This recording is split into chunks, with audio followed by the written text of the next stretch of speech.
Hi friends, welcome to voice of the people. నేను Padma Vangapalli, independent journalist. 3 పూటల 2 ముద్దలు నోట్లోకి పోవాలంటే ఇంట్లో డబ్బా నిండా బియ్యం ఉండాలి. బియ్యందే ఉంది, ఎప్పుడైనా కొనుక్కోవచ్చు. మన చుట్టుపక్కల అన్ని ఊర్లలో రైతులు పండించేవే కదా. రోడ్డు మీద కిరాణా షాప్లో కావలసినన్ని బియ్యం ఎప్పుడైనా కొనుక్కోవచ్చు కదా. బియ్యం గురించి ఆలోచించేదేముంది, అవి దొరకవనే చింతేముంది అనుకుంటాం. అయితే గత 10 రోజుల క్రితం భారతదేశం నుండి వరి బియ్యం ఎగుమతిపై కేంద్ర ప్రభుత్వం తాజాగా ఆంక్షలు విధించిన నేపథ్యంలో ఇక మార్కెట్లో బియ్యం దొరకవనే ప్రచారం మొదలైంది. అమెరికా లాంటి దేశాల్లోనైతే చాలా స్టోర్స్లో ముందస్తుగా అక్కడి వారు బియ్యం కొనేసుకుంటున్నారని, అక్కడి స్టోర్స్లో బియ్యం నిల్వలు ఖాళీ అయ్యాయనే వార్తలు కూడా చూస్తున్నాం. వైవిధ్యమైన పంటల సాగు తగ్గిపోయి బియ్యం మాత్రమే పండిస్తున్న మన దేశం నుండి ఎగుమతి చేసే వరి బియ్యంపై నిషేధం ఎందుకు? క్వింటాళ్ల కొద్దీ వరి పండే దేశంలో ప్రభుత్వం ఈ నిర్ణయం ఎందుకు తీసుకుంది? ఈ వివరాలు ఈరోజు ఈ పాడ్కాస్ట్లో వినండి. దేశంలో ఆహార నిల్వలు గిడ్డంగులు పట్టకుండా పేరుకుపోయాయని, బఫర్ స్టాక్ పుష్కలంగా ఉందని భారత పాలకులు ప్రగల్భాలు పలుకుతారు. మరోవైపు ఈ సంవత్సరం వర్షాభావ పరిస్థితులు, భారీ వర్షాలు, వరదలతో పంటలకు నష్టం జరగటం లాంటి కారణాల వల్ల దేశంలో ఆహార కొరత ఏర్పడే ప్రమాదం ఉందని, అందుకే భారతదేశం నుండి బాస్మతి కానీ మిగిలిన వరి బియ్యం ఎగుమతులపై తాజాగా ఆంక్షలు విధించినట్టు చెప్పుకొస్తున్నారు. నిజంగా గోదాముల నిండా ధాన్యం నిల్వలు మూలుగుతూ ఉంటే, దేశానికి అవసరమైనంత బఫర్ స్టాక్ అందుబాటులో ఉంటే, ఈ సంవత్సరం ఒక్క సీజన్లో నెలకొన్న వాతావరణ పరిస్థితులను బట్టి హడావిడిగా ఎగుమతిపై ఎందుకు నిషేధం విధించారో ప్రజలకు చెప్పాల్సిన బాధ్యత కేంద్ర ప్రభుత్వానికి ఉంది. ఇండియా విషయం ఒక్క నిమిషం పక్కకు పెడదాం. అమెరికా విషయం ఒక్క నిమిషం మాట్లాడుకుందాం. ప్రపంచంలో ధనిక దేశంగా చలామణి అయ్యే అమెరికాలో ఇప్పటికీ ప్రతి రాష్ట్రంలో కనీసం 10% జనాభా ఆహార భద్రత లేక ప్రభుత్వం సరఫరా చేసే ఫుడ్ కూపన్లపై ఆధారపడి జీవిస్తున్నారు. ఇది వాస్తవం. చివరికి న్యూయార్క్ నగరంలో కూడా 23 లక్షల మంది ప్రజలు ఫుడ్ కూపన్స్పై ఆధారపడి ఉన్నారు. కానీ ఇదే అమెరికా దేశ ఆహార భద్రతను ఫణంగా పెట్టి తమ దేశంలో పండుతున్న ఆహార ధాన్యాల్లో ప్రతి సంవత్సరం 90 మిలియన్ టన్నుల ఆహార ధాన్యాలను ఇథనాల్ ఉత్పత్తి కోసం వినియోగిస్తోంది. ఆహార ధాన్యాలను ఇంతగా దుబారా చేసిన అమెరికా ఇంధన అవసరాల్లో ఈ ఇథనాల్ ఉత్పత్తి అవసరాలకు తీరుతున్నది కేవలం 6% మాత్రమే. యూరప్ కూడా ప్రతి సంవత్సరం 1,20,00,000 టన్నుల ఆహార ధాన్యాలను ఇథనాల్ ఉత్పత్తికి వినియోగిస్తోంది. అంటే అమెరికా, యూరప్ దేశాలు ప్రజల కడుపు నింపే ఆహార ధాన్యాలను వాహనాలకు, దాంతోపాటు ఆటోమొబైల్ కంపెనీల లాభాల కోసం వినియోగిస్తున్నాయన్నమాట. మరోవైపు ఇవే దేశాలు ప్రపంచ వాణిజ్య సంస్థలో భారతదేశం నేరుగా రైతుల నుండి ధాన్యం సేకరించడం తప్పని, బఫర్ స్టాక్ ఉంచుతూ ప్రజలకు ప్రజా పంపిణీ వ్యవస్థ ద్వారా బియ్యం పంపిణీ చేయడం తప్పని ఫిర్యాదు చేస్తున్నాయి. ఈ విధానాలను మానుకోవాలని మన ప్రభుత్వాలను డిమాండ్ చేస్తున్నాయి. ఇక్కడ పండించిన ధాన్యం స్థానిక ప్రజలకు సరఫరా చేయకుండా అంతర్జాతీయ మార్కెట్ అవసరాలకు అందుబాటులో ఉంచాలని వాటి డిమాండ్. అంటే తమ ఆహార ధాన్యాలను ఇథనాల్ ఉత్పత్తికి వినియోగించుకోవడం, ఇతర దేశాల నుండి ఆహార ఉత్పత్తులను 3వ ప్రపంచ దేశాల నుండి చవక ధరకు కొనుక్కోవటం ఈ దేశాల ప్రధాన లక్ష్యంగా ఉంది. భారతదేశంలో పండే వరి బియ్యం, గోధుమలు మన దేశ ప్రజలకు ప్రధాన ఆహార ధాన్యాలు. కానీ ఈ బియ్యం ఇప్పుడు కేవలం ఆహార ధాన్యంగా మాత్రమే లేవు, దేశంలో కొన్ని పరిశ్రమల అవసరాలు తీర్చే ముడి సరుకుగా కూడా మారాయి. ముఖ్యంగా దేశంలో ఇథనాల్ మరియు లిక్కర్ ఉత్పత్తికి బియ్యాన్ని, నూకలను వినియోగించడం క్రమంగా పెరుగుతోంది. ఇథనాల్ 20 అనేది ఇప్పుడు ఇంధన అవసరాల్లో ముఖ్య నినాదంగా ఉంది. వరి సేద్యానికి వినియోగించే సాగునీరు చాలా ఎక్కువ. కిలో బియ్యం పండించడానికి కనీసం 5,000 లీటర్ల నీరు అవసరం. ప్రపంచవ్యాప్తంగా చాలా దేశాలు, ప్రాంతాలు నీటి కొరత ఎదుర్కొంటూ తమ ప్రాంతాల్లో వరి సేద్యాన్ని తగ్గించుకుంటున్నాయి.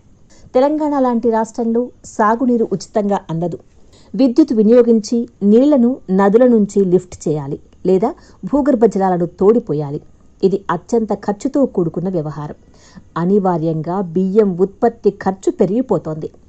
వరి సేద్యంలో వినియోగించే ఎరువులు, ముఖ్యంగా నత్రజని ఎరువు భూగర్భ జలాలను, నదీ జలాలను విపరీతంగా కలుషితం చేస్తోంది. మరోవైపు మిథేన్ లాంటి గ్రీన్ హౌస్ వాయువు గాలిలో పెరగడానికి కారణమవుతోంది. వరి సేద్యంలో వినియోగించే పురుగు విషాలు, కలుపు విషాలు కూడా ఆహారాన్ని, భూమిని, గాలిని విషపూరితం చేస్తున్నాయి. ఇన్ని అనార్థాలకు కారణమైన వరి సేద్యం ఖర్చులు విపరీతంగా పెరిగిపోయి వరి పండించే రైతులకు కూడా గిట్టుబాటు కావడం లేదు. మరోవైపు దేశ బహిరంగ మార్కెట్లో బియ్యం ధరలు పెరుగుతున్నాయి. చిరుధాన్యాలు కాకుండా కేవలం బియ్యం మాత్రమే వినియోగించే కుటుంబాల్లో పౌష్టికాహార లోపం కొట్టొచ్చినట్లు కనిపిస్తోంది. ఈ నేపథ్యంలో ఆయా రాష్ట్రాల్లో వరి ధాన్యం విస్తీర్ణాన్ని తమ అవసరాలకు అనుగుణంగా లేదా దేశ ఆహార భద్రత అవసరాలకు అనుగుణంగా మాత్రమే ఉంచుకోవటం అవసరం.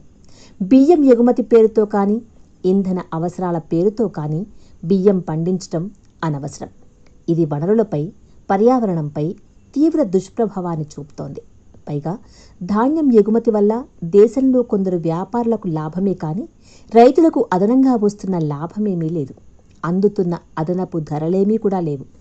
తాజాగా భారత మోడీ ప్రభుత్వం పచ్చి రాజకీయ కారణాలతో కర్ణాటక రాష్ట్రానికి మాత్రం అన్నభాగ్య 2.0 కింద నెలకు మనిషికి మరో 5 కిలోల అదనపు బియ్యం సరఫరా చేయడానికి రాజకీయ కారణాలతో నిరాకరించింది.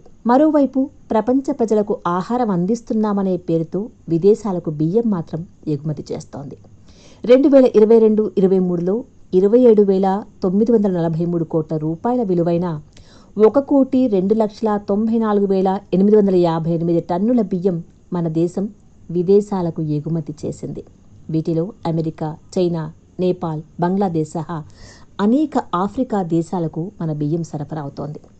1940 దశకంలో బెంగాల్ కరువులో 30 లక్షల మందికి పైగా ఆకలికి గురై మరణించినప్పుడు అది ప్రకృతి వైపరీత్యాల వల్ల వచ్చిన కరువు కాదని, మరణాలు కావని, వలస పాలకుల విధానాల వల్ల జరిగిన మారణహోమమని చరిత్ర చదువుకున్నాం.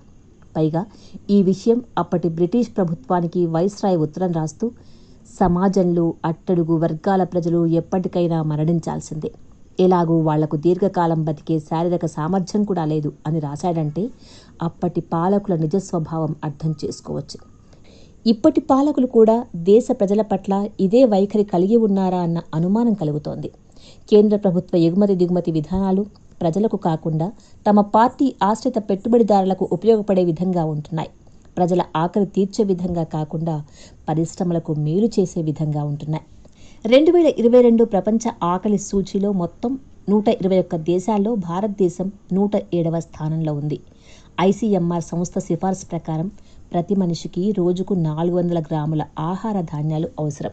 అంటే నెలకు 12 కిలోల బియ్యం, గోధుమలు, జొన్నలు, చిరుధాన్యాలు ఏవైనా కావచ్చు. కానీ ప్రస్తుతం కేంద్ర ప్రభుత్వం ఆహార భద్రతా చట్టం కింద ప్రజా పంపిణీ వ్యవస్థ ద్వారా ఉచితంగా అందిస్తున్నది మనిషికి నెలకు 5 కిలోల బియ్యం మాత్రమే. కరోనా కాలం నుండి నెలకు 10 కిలోలు అందిస్తూ వచ్చిన ప్రభుత్వం 2023 జనవరి నుండి అంతవరకు అదనంగా ఇచ్చిన 5 కిలోల బియ్యం సరఫరా ఆపేసింది. తెలంగాణ రాష్ట్ర ప్రభుత్వం నెలకు మరో కిలో బియ్యం అదనంగా అందిస్తోంది. కానీ అప్పుడు కూడా మనిషి అవసరంలో సగం మాత్రమే అవుతుంది. నిజానికి దేశానికి అవసరమైనంత ధాన్యం పండుతున్న దశలో పేద ప్రజలకు అవసరమైన పౌష్టికాహారం అందించడానికి రేషన్ బియ్యం కోటాను పెంచాల్సి ఉంటుంది. కానీ కేంద్ర ప్రభుత్వం అందుకు భిన్నంగా వ్యవహరించి పేద ప్రజలకు సరఫరా చేసే బియ్యం కోటాను తగ్గించింది. నిజానికి దేశంలో 2023 జూన్ 1 నాటికి 41.4 మిలియన్ టన్నుల బియ్యం, 31.4 మిలియన్ టన్నుల గోధుమలు బఫర్ స్టాక్గా ఉన్న దేశంలో వాటిని పేద ప్రజల ఆకలి తీర్చడానికి వినియోగించాలి. 2023 నాటికి ఐక్యరాజ్య సమితి నిర్ణయించిన జీరో హంగర్ ప్రమాణానికి భారతదేశం చేరాలంటే దేశంలో ఇంకా ఆహార భద్రత లేని 13.5 కోట్ల మంది జనాభాకు ఆహార భద్రత చట్టం కింద ఆహార ధాన్యాలను అందించాల్సి ఉంటుంది. కానీ పాలకులు దారి తప్పి అమెరికా, యూరప్ దారిలో నడుస్తున్నారు. విలువైన ఆహార ధాన్యాలను ఇథనాల్ ఉత్పత్తికి మళ్లిస్తున్నారు. ఈ 2 ఏళ్ల కాలంలో ఇథనాల్ ఉత్పత్తికి మళ్లిస్తున్న బియ్యం పరిమాణం విపరీతంగా పెరిగింది. పైగా ఈ బియ్యాన్ని కేవలం కిలో 20 రూపాయలకే FCI ఇథనాల్ తయారీ కంపెనీలకు ధారపోస్తోంది. ఈ ధోరణి మానుకోకపోతే రాబోయే కాలంలో వరి ధాన్యం ఎంత పండించినా బియ్యం కొరతను దేశం ఎదుర్కొంటూనే ఉంటుంది. పేదల ఆకలి కేకలు పెరుగుతూనే ఉంటాయి. అందుకని ఈ ఎగుమతిపై విధించిన ఆంక్షలను నిశితంగా గమనించండి, అధ్యయనం చేయండి.